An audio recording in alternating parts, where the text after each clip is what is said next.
0533898915 text message and a WhatsApp ya bekenkan amon asomfo enwumre yi eye me kwaku anin kusi buadumene afia ampofowa Ghana de semamba jibre na yantinsimu sei Ahenkan FM muna sebedwamfo ayadom kuma ne dom kese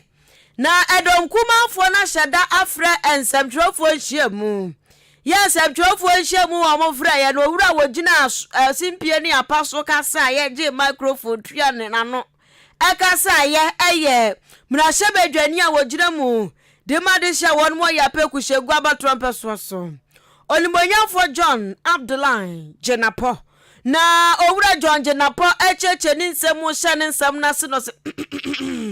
breathe in no se breathe out na nsem amede be de eche okure enkofo bi betiti wo mo ho anso ye beka na John Jenapo kire mu ayisezi ye ka se Ghana ekwasen wo busa o se Ghana ne ya akuya ni mu ana ye ba ya chi 6 March ni bi ni ya machi ana si yegina faako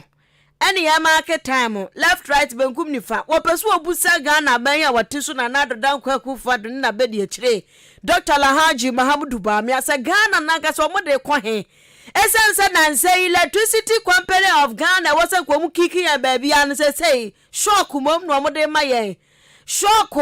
wotowa na fun no madum no wotowa fun o ni aso fun ni aso dum somu a capital letters na abakreso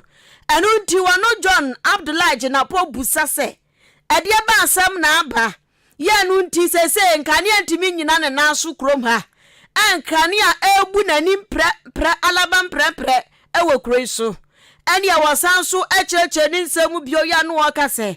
se ni ade ne ya akwaduro no wamusra pa electricity company of Ghana ECG for bayo monfa timetable mra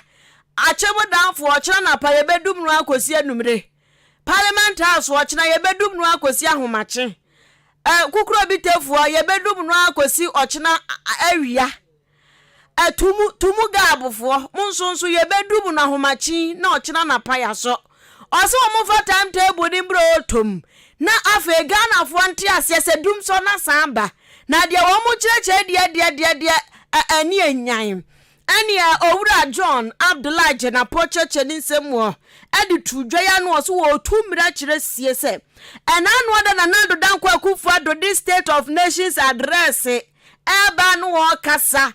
eyo beso ndia wonom nsanda ena media economy maye ni sei na maye economy ni sei o se sada no kra no na dum so okoso wo miamia ya chasena adaje ni pusokura electricity for no wo mu dum kane an sanso na nado gina parliament house ya wo be wo kasa wo kansempe wansemporo anu nti wo mu so wo minority front na ho anya nhwe ha enke come san shesho mu damri fam entretro mo to so mo to bebo wo mu be kasa wo mutiu na mpanifo kura katowo pempe se o kasa wan kasa utri hu ayebeyi wayibone enu nti wonom ebekasa omutri hu na ne nsam no doso papa yi wasanso kasa ewo energy nsam wanti ebele nyamhode nsam amna hyebedwam ho dom kuma afam ho wasanso ya kasa mafo nti wose asam no woka no wonim ne woka sese njuma kwa hudra hyase ebre wo mu blidi ebi etumoja wamocha ba no wo bible mu ensu emoja tunu anensa tia ka Yesu atade mu a ne hoto no wose sese njuma ko bebre no na ebre uti ho ya adwuma na fon ni adum no ni aso ni adum no ni aso sa fridge na ade ya adwuma o nua wan hwa na fridge nya papa na sei se TV kura na eja wo hwa kura no anya tactically ayia oh ubehuna TV ni asi eja fam na sei nya ye dumso eno nti wose sese de na nado dan kwa kufuado ene na bedi akire betimi ayaboa Ghana fo ane se omo bede timetable ne baba bonten na Ghana ni bia hunu se da se ye bedu me light na wada ne ho eso The load shedding is getting worse by the day. The very day His Excellency the President was delivering the State of the Nation address and boasting, at that very period, the utility companies were shedding load. The situation appears to be exacerbating. Yesterday alone, there was a whopping 530 megawatts of deficits, culminating in curtailment of power to Cote d'Ivoire, to Burkina Faso, and to Togo. You would attest that there was some massive darkness yesterday. Today at 12 p.m., load shedding would commence again. Our investigation indicates that some of the thermal plants are down. Specifically, TAPCO is down, TICO is down, and so they are not generating enough power. But more importantly, there is a lack of fuel in the system. Because of the financial constraint, government has not been able to procure adequate fuel to fire some of our thermal plants, culminating in the load shedding that we're experiencing. 1 month of load shedding is more than enough. This is not sporadic, this is continuous, this is persistent, and we think that the handlers of the power sector should do the onerous thing by informing the people of Ghana so they can plan ahead of time. The fool tata ukra no abani to be to be tina kapraka joy and I remember 50,000. We cry at hey. Yamio radity and identity yo. Woman to be a drumono. Time will be a radity ready as no woman numino. And pie the identity hey. Woman to be a doomly says, see, I'm and is watching a wine at get for yes, way.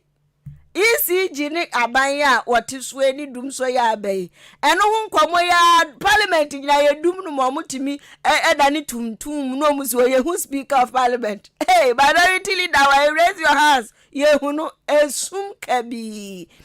Ebusiani pa wotini kan wano ana abano enyamoden samu ewo minority afamu awakasa edima wo mo. Any our Samsu Yamra Sebedania would dream the Madesha one more yape kushegu about 1 persuaso. Only Moyan for John Abdullah Jenapo. That doom so crave into means of ye be 67 anniversary. Aye, I was a for Dria. Hey, and yes, can get on best. No, yes, sir. Ye 67 years, ye doom light and point to me announce it. Yabi, and I've been doom some point to me solve our problem. 67 years country. Ya am very adi. Akwasa akwada waso. Akwasa akwada waso. Then abe no. Share. Ono wudi na tem na twen da bibi so ano o imagine na dia. Dano. Yeah, share. Feeling bam. E wudi na tem no en number bi kra. Na ye Ghana no minim dia so ani da so ani nti. Eya no be say yam fere no.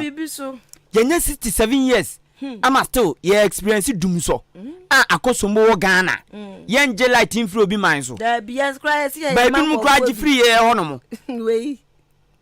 Ama ye dum light to crumble ntumi announce see ye be dum light. Oh hana so ye de papa wo adeboni oni adum no. Hey. Ko for machines e be say. And ye ni gisi e be 67 years. Come match. Awia so kwada ye na bebre. Hey. Go for mutu mampeni for the year. I was here for a drink, Bra. 67 years. Just say, I may be on my 1 more day, 1 more 40 years, 50 years, 20 years, 10 years. Said your Omotian what day and said Dubai. You never found Dubai. Dubai was 50 years plus. You free and go order. Yeah, that's what to do song. Ye nyan gise be 67 years. Ye nipa nkaka kan yewu. 67 de when you aba kokra. Sabre wansu. Ye toa anwume no nsia kan kase no so na wutie ewo. Ahenkan FM. What wasum papa no. Mrahye bedwani ma de hye woni ngo prampram abeto ampeso so ewo ngramumpuni mantemu oye NDC amanyoko no emba baako. Onumnyafo Sam George Jataba urei dia tudwa se endra ena mrahye bedwofie gi anti-LGBTQ+ bill no atum na akase mampani so ede ne nsa ebe hyase na afidie ababedane mra na efrase edidwuma edi se mampani nya dutum wie a si e chu so yo ba na no nyonko ba da ye komra ni mu ade age atum na de wom no na ade ama wo si e chu se be ma ne be ma mu da ana mu ye le gea de wo mra ni mu no na ade ama mo asotwe no mu amusempa na enu amrahye bidwofie eje wo mu de atum a wo mu hwemu se mampani baje atum no enu wo mu de tum amrahye bidwofie no brabehwe enkofo frase di hu nkomo enkofo frase twa ho adapa enkofo frase bonkofo bi abaso na enu na wo ma bogumbe no wo ma ekasa tia no ba akokoma na no so a ai wo ma lesbian any gay a ya jemra ya tumni de eke kan ho no ye ni abrese chinchen ye mamra na mra no omo chese sie ade ayeye ebe ma se obi ye lesbian no kwa kopa adwuma eyiyimu bebem ye be kasa koi be ma fanto da ye mfa no krachi live here e kwa kasa abai wawi one ne nyonko bai de twitwe ni pen hey lady live here you don't deserve the job go ye nka twimpo nche na be e kan brofo no asen wachi akọ enu nti o chese ebe ha adwen papa ebe ma yimu aba so obi kopa adwuma na se nipa no oye lesbian ana oye gay ana waye bibisa penya ebe ha adwen na nu no wura Sam George eji san krofo no wo ma keka no krofo doso Ghana fo ye bi eno wura Sam George eya no se debi na anyambia Ghana anum sei adwuma ben na wokopa si ye bisa ana ye ma form se failure ye be bisa se wo dem eya honko na woda ana oni obi na da na so oni obi na da nipa no yoba ana bema se nipa no o che no bobra eya omu bisa se eden na moye nipa ben ana adwuma ben pa na o Ghana enu nti o kire de obi kwa kopa adwuma oye ewo ni dem obi adwuma bi enu on mo bisa sa asem no entowura Sam George kire se sansem na ngrofo bi ayampia bi na ngrofo oto no eya ayampia hunu enu nti won mo nhwe enyai na sempo utu dem obi woni dem na de ekoso no se e won no ankasa ni dem no e ono anasem oni obi a e oni nipa no ntamasem e ye ne kokoamasem nyaade a odi bepie enti obi ani tumi mpuso babisa wo ade a wo ye wo dem enti enya no kreda so obi kwa kopa adwuma ye bebisa se ana ye beka se we oye gay we oye lesbian enu nti ye mfa na adwuma mu ena o se obi dani dem a hwan ne hu de ekoso e ho no mo owura Sam George kire se sa yampia ne nyoma odo bi ne nsem bia engofo bi kikafa LGBTQ+ bill no wo mo hwe enya na envanva so ni sunsuan so ni skare bia embo man kronkron Ghana mu oyi won manu sei.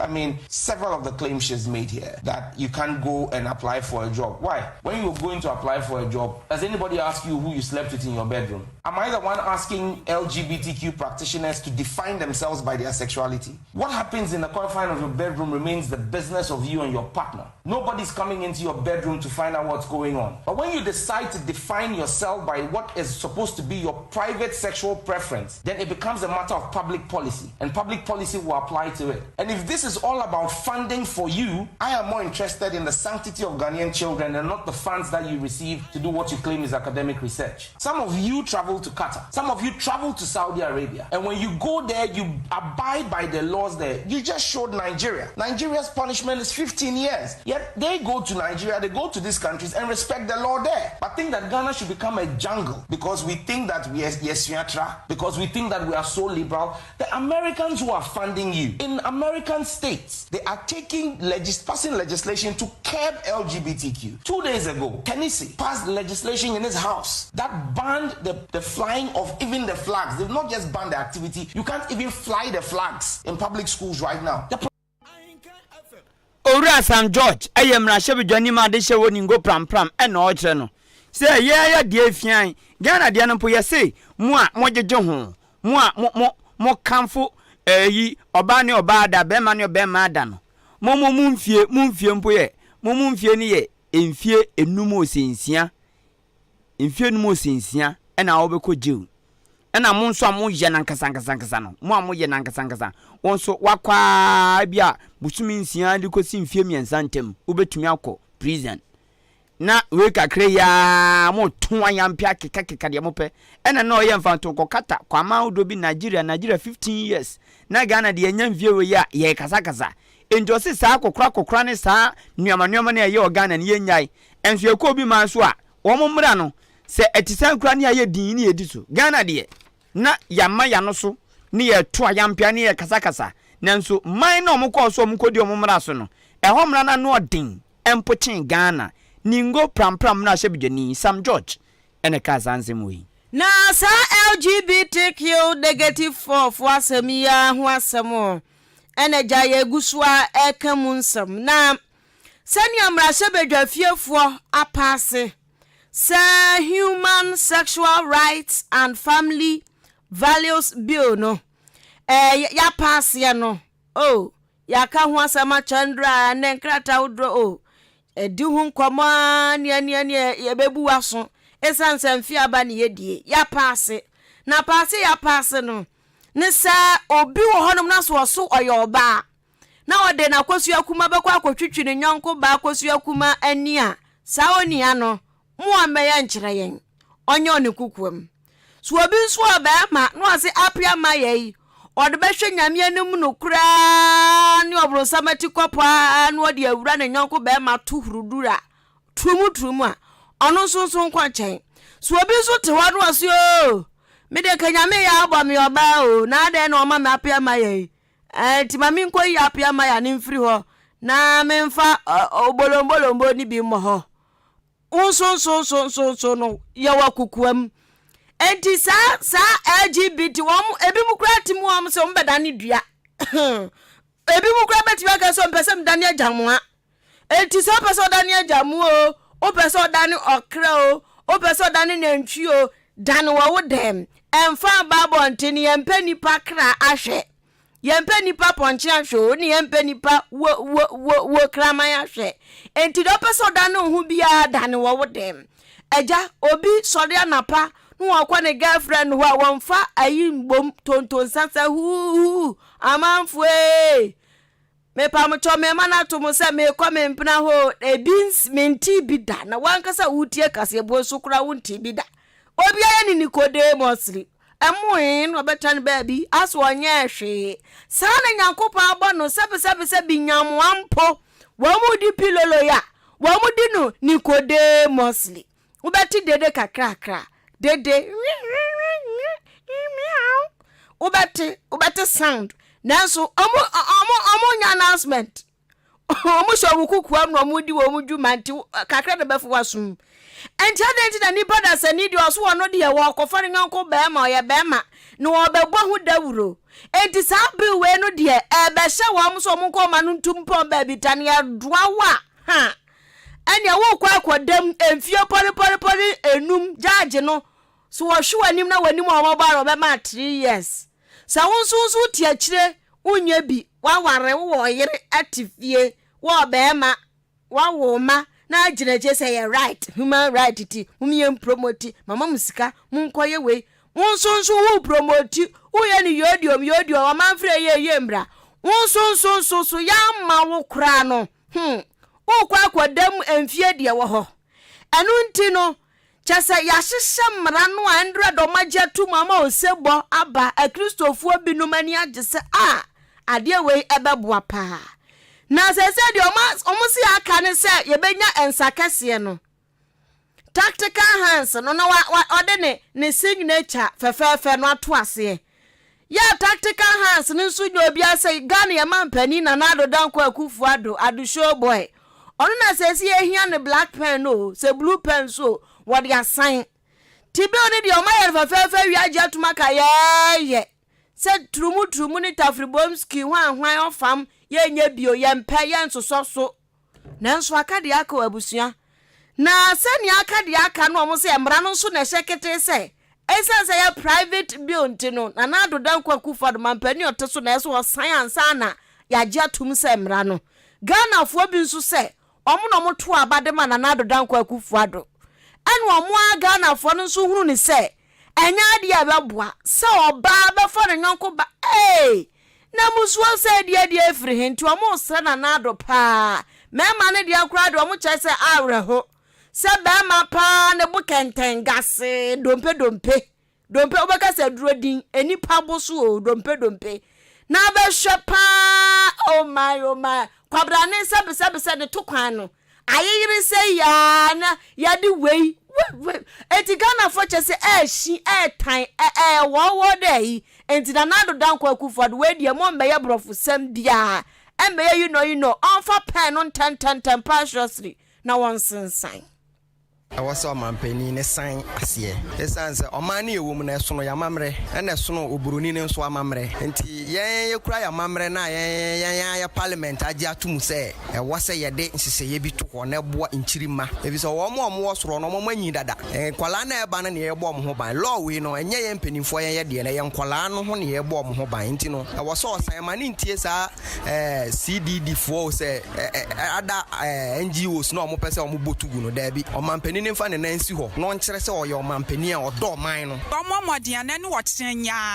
Omla Messansi and you too. Say Mlasso, Emaso, Ebasodia, and yet Baba Ghana and yet Yasama Fryer woman and almost the best chassis. Our Ghana to a Modian and watching your hidden or Messiah. Say, or did you want a babu, Nasa near Matantine, a giant. And I Kufuado, I Nimuno, in him say, near maybe say you want to so. Na a dear, me in him say, Bible create ya, say, and say, just any money too. Is answered the no me any or how and the more mine, Emma crew, and unti, Mrs. say, or my Ghana, and say, so Sani Manaso, let you how near money about minus. On sign M4 near Parliament air canaso, say, and say, a G2, na eating me about mine. If you say, made us answer me a crowd there, but almost a Bible can't be a bet. Any perfume, and yet, if you say, I'm never payers, how come no more yes, I didn't come over that baby. And in on sign, and my bonnet cosu, we are sent to on sign any Juma. Say, will be your best and uncle them. Yeah, and ya utie ye aya Ghana for bidon so adwen kire no no mse nanado. Janen ten femo fast. Acha me. And fast and sign. Then crying. And ya utie ya Ghana for no na ni ya cheche mucha Ghana for so say matter punishment no. Asotwe no. Say ya say ya dwaw si ya chill pa say obaidwa manfo ne yakwache ne Bible mu a na etua mu a omotam no dokọ he no si ya chill na etua mu a ukogina court a ya hwe animu a mra ne se ya ma 6 months enkwapem 3 years jadi a cho kra ne bia 6 months 7 months dekọ kwata 3 years di obedem ene wo mo nsu promote no mo ye ni yodio asafume yanko ye yanko LGBT ho asafume yanko omo nso no omo bedem ni obi mfia ni yedi mi so bedem waso bedem omo nso bedem bo so me miansa kwapem emfie num na Ghana fo nso se sa na tie punishment ni nie sa ene ye wonsem kanatie nanka papa mu kra wo munye adwuma ya chewa wo mpa ba adwuma bi ma no mantem ho no nya dobi ni gata motiti bi oye wi a na fo ya sande na kwa akotum so man je no antum de 3 years meji tumpa ko se so mese o man kwala nketo na eba me pepa efise oba no oba da no se mo maame no maame e ma mienu da ya ko mbesi da na omo awo mo enti efie no kro nya ne mo me je efie no ka ne je nkonfa bi nka ho na se Ghana nyango ya kan se de suwe Sodom and Gomorrah no sa na on pese ba Ghana ye bono kran se do so se efie ne de shakola o 10 years nti se obi o se ni nwa ko 10 years no obi da be ka chere se ablabo no obo no onyai efie no de sha efie dukula nka beboa se de be ya mi mesuro menye suro se mi nua ye no ya ma ne efie du enti ye hu hia se me ni mi nua ba eye je me de mi hu ni se omo ye sa advert na se omo promote ade no yenjele mo years than ye wo back yard no oti ase ntimi suma do nche no me de mi say ka omo ye no ka yentu omo di ni na omo ye igina omo fie nso ka on de se ni fie no gina no ka bi keke na ko no so de no yente suma no me de se me imagine say ka de oye no ye fa bi nka ne de no ho na ka de o promote no ye de yente ne de no so enfie no mum de difference no ka e wo se de oya de no at least wan ko bi kura no de o promote no enfie no unyaye no emu half de e wo se de oya de no enso eseka me de ka me nko anka de oye no omo chi na omfa ne omo nsen ne kon no mu mfi wi ase kura no ebi nzo mfa ye suade e se nipa no ye promotion no e se no kra na like amutu fie no kra me 10 years to 20 years ani awutie ye Ghana fo bi no mo abamu de na chese e yo mashi kra Ghana fo eno atro madwen afa anti LGBT+ bill a yaji atumu ewo mrashe bedwemu ye toa enwume no nsia akan kase no so na meba epoyemantemu ne meba Brim Central Municipal Assembly kura ede achim aboabo eha ena radio station esie na achim aboabo ye obro no bi afa no Peace Town anya ahimfiachi ebohye na ahimfiachi ani Peace Town wi ehono mo na kroni na dodo na wama won potemo no ni na to bolagu na wama to bolagu won mo ama ya dane bolasie wama to bola ama krono atra konanim ama sesie nkrofo sisia dan atwa bola no ahia enipa tete bola no ahia ni na arawsam ne se bola no womo mfa enti eda hono mo bagayam bola se de tu bola guo ya kakra ena da hono mo ena nso to a na egum na epetenuama na eyi nka enkukọ nso ni nka hono mo godi agro wom kwa ene womo mfa ho odi hianza ne moro na fu kakra aduom gawga vo mu nti de hianza ne moro na fu kakra na odi akosi so no rewrem no susobi no rewrem na etunka na ngofo ho na womo som se ade chi anopa na esi opebrem na se ebo no so petingu so kakra bia na eyi nka na nso tokra de ne bobo omafo a eteben sa bola we ho ewa achima aboabo Peace Town Junction ene ayimfie na chi wono no bra won mo bre ene nsomom ne to yama ne bofo anim enie wo mo kire se ebola no se oyi nka boni a ede bra wo mo afiefia odro mu mpo eto nchen a ade a yakra ne se sa nka boni no enu ti se onye waduane papa bi a ontumi fa ntena ofia nim endi ache okọhye dem no aloko no kotwere obi ode betena ni fia nim adinsu na se bia nipa no wahua chenti ene na fa aye ne kama waye miyo ntino ono odi a ana osoma ontim kankamboni bia na so ya hofro na aba mpotemwo ana aba betena ebia bola ne nchen a ehun pampan no ontumi ntena bontin didi so yi pampan boni na ede ba fiefia odom no to nchen a ebiem wo matibem ba ne to yanim se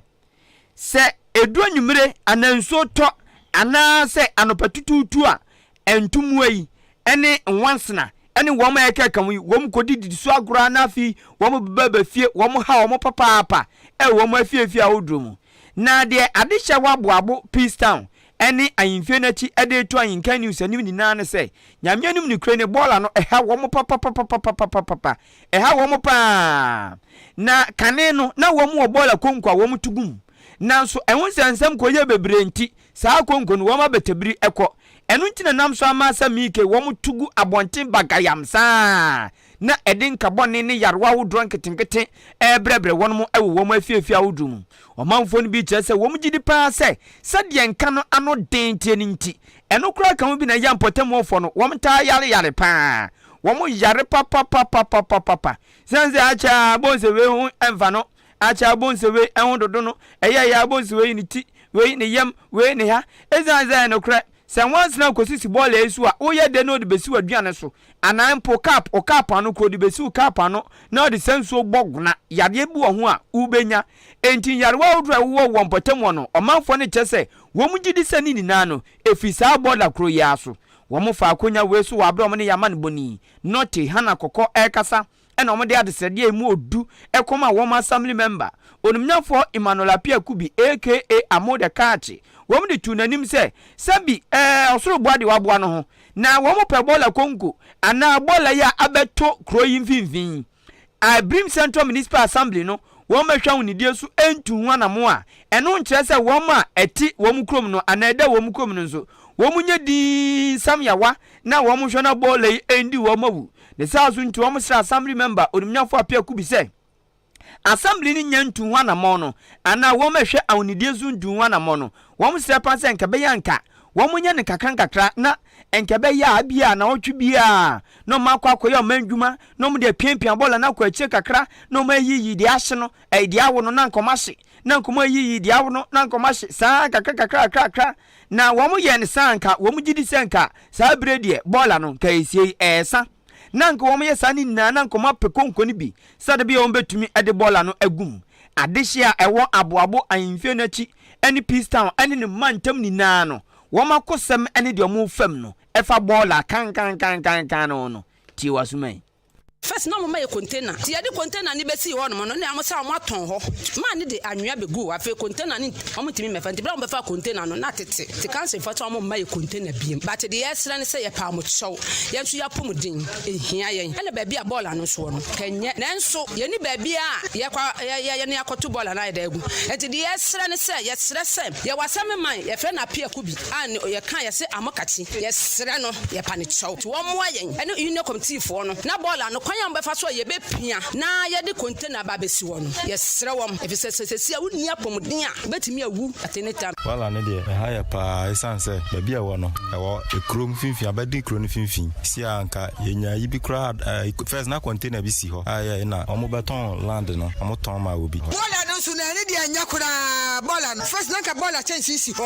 aye ma be peja ko aye ma ma be peja ko afa de mo be peja bola chance mi enu ko mesin na anu no ani se bola no aye homma aye obi asase o anya bola anya aye government na abetas na ma no aye obi asase no hu mo bo na to bola guso yesra wom omo na nso na asamre ma no mon kan kire no no mo bo dawro ni anya madwo okura yim ye ya madwo na kuro no ebo bete efise mo na ye no na ye hye oho na yare no so na ekoma yen mete ben bola no ho pa me ha no se ebo ba 5 a wonti abonten entuntum etimi bere yen ya obekọ hospital yeso anya malaria sent no so wo wonti ntina abonten kura anya de enidi entuntum a ewie na obi won so a onya aduru kwa no wa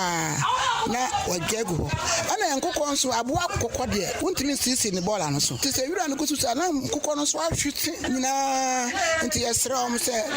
om timi baboa ne pia kwa na om bra container de siswa container so om de bra no om fa ayi ase taboa om aye ne step no fa bin mesi enka ho na ma yetimi fry de agum na yeso anya apomuden na gina wa wo so wo de apomuden na gina bola no so ya bola ne die baby a won de anya kra ti yasra ona bo se o ma ye container ne fa bola ni ngum ana se so mbenya baby ni awe allocate bola na ebe boa yen evisa o mo ye no first no na kro no entre sei se de aboabo atre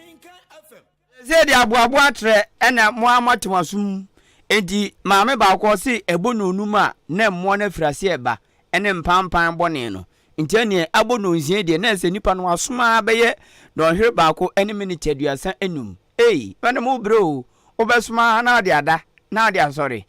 eboye bola nde nyame no mnukro ni ebon papa obi otwam wo saa biaye ni bia mo amofa peace town mo mpese mo befa ebia ayi mo ba befa mo pese mo fa ahimfie ono no wo abefa saa le ni mu bia no bola no obetin nka ano odin papa na enu achi aboabufo na bi ye obi no ono mo a se de ade ne tie no ene se de ehonu mutumi ye basa ebinum kura seb manimu a nioma ye modini na ne ya de afra ne akoto atwene na ubekọ na nkokọ nso de adi agro na ajeja no ho de da ho basa ema ono ye tan eye kwantemponzo nkofo twampa enu nti ye wa aboabufo bi a wom de omo no omso mutumi to omu si wo ekosiesie su ana se wom kosiesie su a wom ma omo de wom ye fi na nso omo sori omse ya ni oga ni address shepe ni etinchim ye pa te se ndabo ni ade nam grom no so wo mu siesie so asa nkrofo ni bi abufu sima mo keka kire wo mo ne di wo mu fam ye ntie bola yetu bola ni nyina kra na ye watima fo won yetimi koton be 3 o'clock wenya na bo be 5 antania be fie so ya bola no so adwuma no peace town fo omo chechire no politin na omo ato wo kaka omo ka cho se wo kata se ho a beda ho na nsinya ya ne ahemfu nyina akoya amandwuma peace town fo omo ama ye kaka ye no e wode omo ka kire yen eti dia me so me pesa me kan se bola no ba bia wo no ye mpesa nka e wo ho ba ye ni ba bia ye dan ye bola nti se bola ni amafu ye djuma de yense kwotete obetimi cheche bola se de penie so na no abeto baby abeto bia enfa no baby abeto bia enfa no akwasu enu aba free stro na abeto fom baby abeto bia ne yemproyem onipa a wote se wonmo kasei eyade hye bia womo etu omu nsi wonmo tu baby anom akosiesie bola no so ene nsem bia ya manfo eka de hye wo ma ahoroba na wote ye no duwe ye ade hye bia wo achema aboabo yenkwa awoma so manfo ne kasa ni na wom je say assemblyman yenye ayi amandwuma so de me amtie me ntumi nko organize ebi omo ya na mde mo akọ gym and assemblyman de o wo sa tumi no so betumi asa adwuma wi yenkwa awoma so ni enko bizan say anyembia ball hu nsem watebi Honorable Emmanuel Apia Kubi aka Amokachi wadaruma otimi nka nwumre yemo adwo emo akwaba eba nkan 93.3 FM so ya nyamnya wadaruma mpombo ko de nyamnya domene mu pai bom ye ho ye yo na mpom yei omanfo bi a womote aboabo Peace Town ene ahemfie nachi ene saa ba bia je o afo so dan wo mpotam wo no no wọ́n jẹ́ sọ mu de wọ́n mpom nyẹ sianse maame ba kokura etie ni sisi a kyerɛ sɛ abɔ anwume no onum ɛbɛyi brabe ntumua ɛne mpampan bɔne a efiri saa bɔla na yaba bembagayama ɛda ɔte sɛ koko ayɛ hata no wɔn ma wɔn aso nyo wɔn ma ni nye bɔla nti wɔn nya duane a na wɔn de akɔhyɛ dɛm na wɔn atum na wɔn adi ansa mpampan bɛ wurowuro onim no ɛbɛfono wobɛgya aduane ni di na ɔnabɔ sɛ de wɔn kɛ wɔn gye sɛ adeɛ wɔn atena ho akyɛ aha wo mo ache enti wadaruma wanhu ana ohui yo minya medasime be emse mesi babia eho ne babia nananom eyima yese yento bola ede indu efi nemu na eho na eto bola edi but osha they say aboabo population no ede ayinsi ekoso enti ne ba ye no you one am be yayam amendment several times honom ema one am for asamo ho ma ekoji container mi edi be see honom anche enye say ebusuan bi a omo asase no eyo dia omo ton asase no edi amobi nti nipa no so esan so ba be develop on nti ba bi a bola nti ode anya ebegu ho ma bola ni esi honom ma bola chance me ka sabe erase nti extra ansa na etu one am ansa na bi bola chance me dey edi free honom yi bola chance ni free honom no na say esan say 24 aton asase no dia amobi no na say ye pebe bi foforo edi kusi nti e ba ni sa no so asamo no be fa container no edi free on to be fa container no me no ka say ye container bi eni wa esi on na say amanfo so e ba omo so bola no egu fam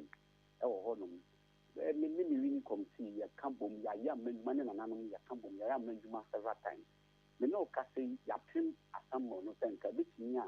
nka yenya eye container ni ba container na nse on be fa free ho no da bi for so hia nti on de ko na asamo no so container e wo no ebi so asese a me no ka say nka sam ho aye din kakra dia ma asamo na container na ebi asese ni ti ni de e din pa man say e benya container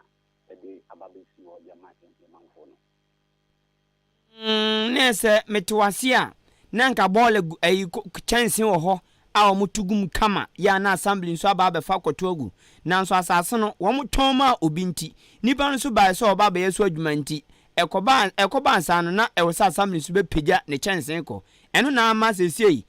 akodane biaya wo mutugu a wo munya konku bia no metwasia sa na ekire etie endi sese akwakuba ni se no anamomben ena mubetu ya me yene nanano mpemfo edi hunkomo kenya omomo kasa ibi time no o hwe da bia bola no na sebe sese na benfi ena the kenya benfi no I hygienically no any good cry say betu bola go me de me mususu mu say that is ya na say relocate bola no efi honom na say aboabo honorable mbiji zo be kasa ni manim ya mpo ose dachi bia na se enya kro betumi atwa be 10 years aka ho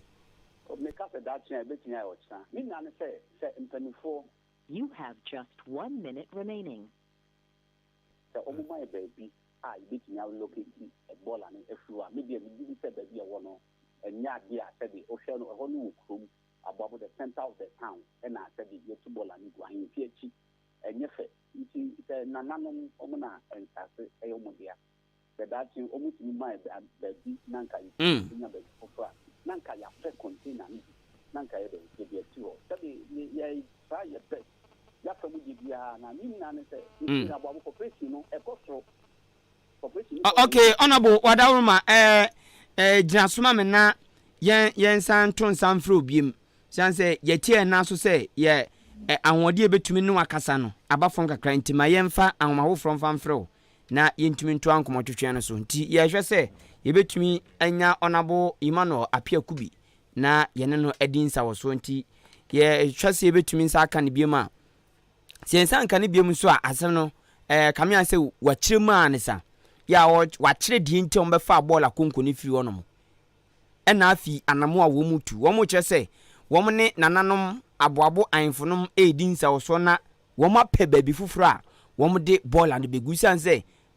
baabi a ɔno akora gyatum sɛ baabi a ball anu gusisi ano entwa yie san sɛ kanea na wo mutu gu ono na ɛhɔ yɛ nwuram na obi ante wo na nsesie de kro no atrama ɔmanfo ɛtete hu ni na nti entwa yie nti wo mo toto na mo sɛ wo mbeyi ball na firi e de akɔ biaye foforo nti ɛho anu yi assembly member nso ɛde baayɛ ɛno no ɛna na wo mo ɛka amanwuma nso ɔsɛ nyɛ amanwuma nyɛ ne ano wo ma ya nanso ade na akɔ sakokɔ wo tutu no an wo kasa oyɛ no na efu oyɛ no na efu ti honorable Emmanuel Apia Kubi assembly member ɛma de hye wa boabo electoral area aka Amokache ɔno ene ne nkodi nkomo yi abusuama yento ade kakra nso a Jubilee Hospital semprempren sɛ wo ho dodo ho mfa wo abra no wom sa ya de adokitafo wo ho no mo a 24/7 omu gyina so ntenten apre wo nkwa ede amount misre wa sɛ ne yade ne sitie bia wo de ko Jubilee Hospital a adokitafo benya ho adagye ahwo 24/7 wo mo wo ho ya chesa na po awi ahomachi o asuo mu awi agyegireje obekọ no na Jubilee Hospital adokitafo aye krada ye yirede twɛn wo sɛ wɔn bɛhwɛ wo yie na lab nso ɛwɔ hɔ no mu ahwehwɛ mu agyam junsom ne sɛbe agyanan mu a ye bɛhwɛ mu hu yade kora ɛtete wɔ obu akora de blood group owo mu onim so wɔ hehe so wɔ A so wɔ B so wɔ C so wɔ Z onim ne je sɛ aduane bia no odi kyese ba bia no wɔkɔ lifestyle bia no olive mesrɛw kwana kwa check mojaku a wodom na timi aboa wanya honimde ahwe wapede ene wachiwade na no aboa ma wanyi ache timfidie de bi gu lab ho pa pharmacy wonom nti ukohu doctor wi a eno ane se ja wokɔ pharmacy akɔgye aduro bia bi wo ho oba wo fa yafu antenenta no ya no wakɔ Jubilee Hospital na ja ya dandan wa kwada no hye yafu mu onim wo na nso nim no agire wapie ti no se wo yare wo yafu nim se ohumi yesu ohumi ye unim na wo tete nneoma na wo mredro ampa ni nyina aye na nso ya akɔ hospital ka ho na agya Nyankopɔn so emfa de bekeka ho nyina keka ho bi na agya onso ya wasomdwem doctor de ya akɔbi wo ya pemfo titiriwa wonom ɛwɔ ultrasound machine wo honom ntino agya akwada no hye yafumu se woye oba se woye bema so woda yie se dan du ho de ne ti na beba ode ne nan na beba ni nyina wo mbehwe aka e de akero enam saa ultrasound machine so nti afen so no wawie postnatal care no kwalabu won mu a ya wo ni wie ye na woye kama ya wo no ye kama paso onyi no awofo no enhye danya apomudin mu ntete bia nti no duane bia ni kwanso wodi ye de mane di tidbo se chemato bi aba ne ho ndi akohwehwe ya nomfo ye dua na dwo omu na omu tu faafa ebu onu a nioma ne bebre nyomo nioma ne bu onu a eye ahweyi a wanye nti timesra wo a ya na wahwe ni yie pa postnatal care no ko weyi ko check akora ne mudro ya ma akwada no ho nimde ya betimi e de ahwe no apomuden ekwan eso afen so no counseling unit ho no bibi kire so na fa apomuden se ho akope wonom be hyeda chewat na se chechiro mu e ma won so wate enioma bi asiye afe eye clinic ho Jubilee Hospital kwa ne hospital won patam a clinic san hyehyehyem yase brabehwe wani na tesi so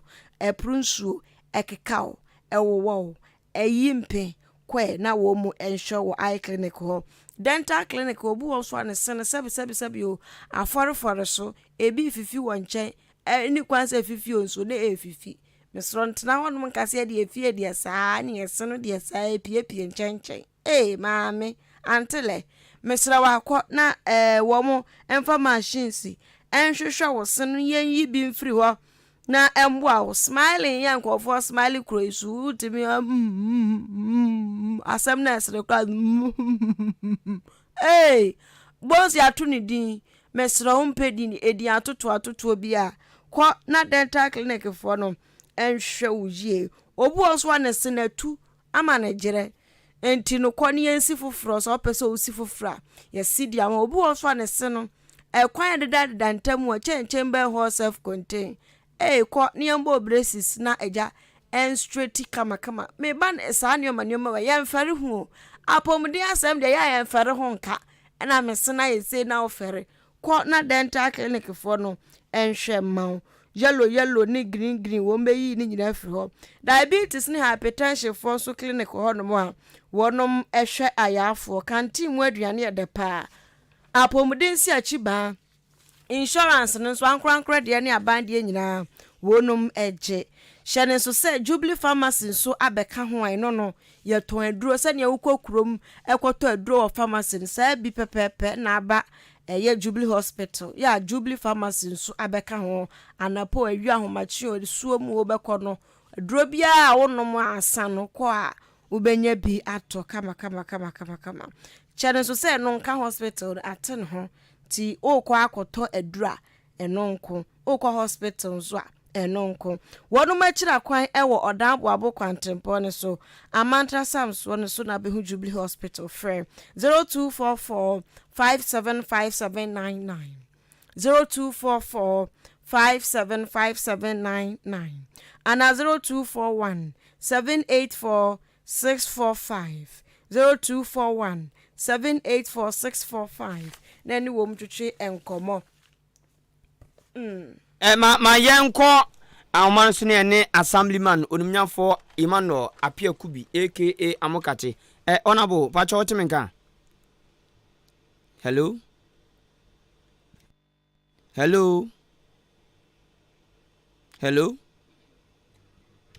okay yemfa ni sia no musie na yemfa nsi na me pacho adwumako bi so epe asase ahan wo mo pe 2 plot or more enti se wo bi na odan kosi asene eda kwanchen ba bia wadaroma ubetumi afra company kro na ne omo akasa fan we o han o meto forever enti no performance no need so kakra so benya odwe te kakra enti company ne se wo bi sa afre 0244878763 0244878763 na woni wono akasa edi afa ho jenfa manfo adwenkyere embre Facebook na megiran we ede nana kwame mensa bonsu sheka odi fra hafo ntotoro so ene di aba o say let me quote Dr. Baumia, the best running mate would not make difference if the president is incompetent. Eddie, you say, "Wa when wasam na ebechesu tino." Baumia, one I can say, we are bedi chire na upeni no da no president no mo number. So ya mo akonya se be president ya. Untimi nya hwenti ne say ebu atia o ebu abo usi dua mu bo kwakua samba wa woso na kwame na etonyomi kwame kwadwo tepa anyina susu ono so e de abasa thank God say competent na enya power asem competent no not in power during and after COVID-19. Ose Ghana economy no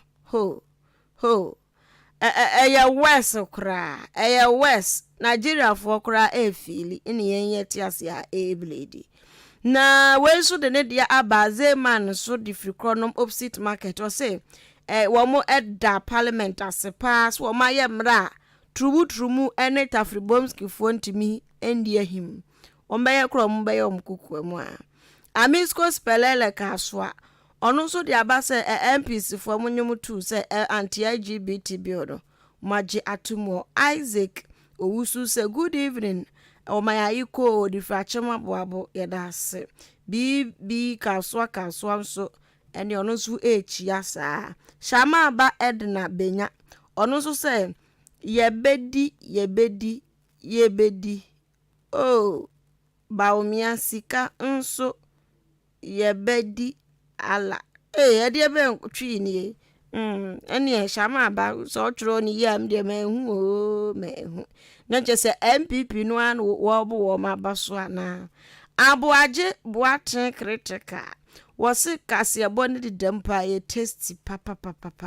wodi free oboase wo hwen live no se eja tuato pa nana akuamo aboaten so se ba omia be break 8 no opani kwaku manu wose no matter the running mate John Dramani Mahama befa no Mahama pa onkofa Yesu Kristo se na bedi akire obelu supporto ko mensa pillar 2 so the freedom kwa benya constituency was breaking the 8 no ama na mo se enya possible hwe ejinam pa jirikaji jinja jinam unity so the abase please other government hospital has turned into jam center by this time spinners with loud play was ya ka say unity kabom or say ukopie mu oda ko government hospital was say e wada ni yepemoni ade achia de sen we dey grind we tire omzom de machines gu abubu yam ko bonyo enu aka say ho no spinners nkwale ti se omgusu gba nipa na o che say isi egu isi we gba na tested yaba na minim say gusu koso because anapane de omukọ fa system akasa team ana omfa DJ kan DJ boy enum ekoso it was say na mo gbonyum no better na ayafo na ahwe wo mu teacher constitution so yamo ase o say I beg Ghanaians he monta